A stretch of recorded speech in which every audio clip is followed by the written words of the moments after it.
Maayong gabi mga guys. Makisaw-saw taron sa mga usaping pangsikat mga guys.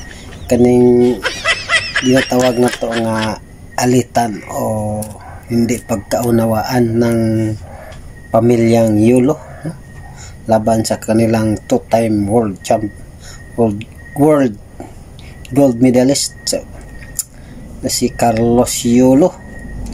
So, grabe naman gano'n sila guys. Kay perti na gano'n nilang gubuta sa social media, no? Pati mga dagko nga tao, mga celebrities ni apel nagpagawas sa ilahang mga salubin. So,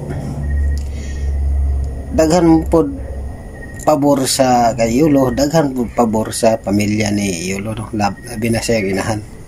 So, ang ako alang, pagawas lang gid ko sa ako ang sariling opinion mga guys. Isip isa ka anak amahan na po ron, no?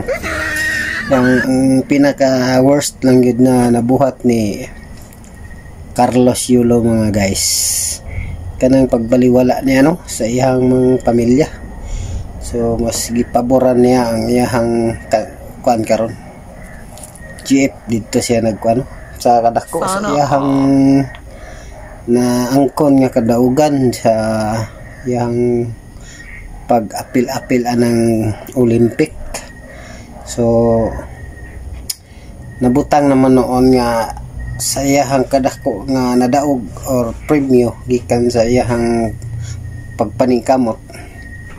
Iyahan naman nung gibaliwala ang iyang pamilya, no? Labi na siyang inahan nga gihimo naman nung niyang dautan mga guys. So kung kamoy papilion, naamang ko'y nagpost no, atong duha ka sikat nga construction worker nga vlogger, kumurag nagtubaganay sila. So atong singit diri karon tanawa lang ninyo ug sila tama nilang duha.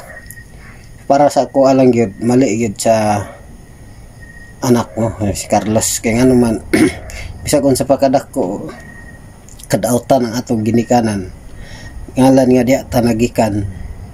So ato gid na silang respetuhon og tahuron, no?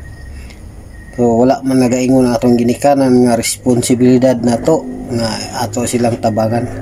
Ato na lang ang kabubuton bilang usa ka anak nga nagbaton og utang na loob sa ilahang ginikanan nga ilang gikahulaman sa ilang kinabuhi, no, bago sila diri sa kalibutan. So kana lang daan mga igsoon mga guys, dako na kay nato na nga utang kabubuton.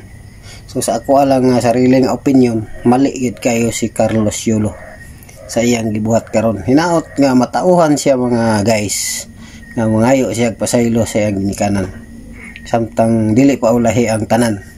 So maura to, daghang salamat. So, oh my God! Mayong gabi.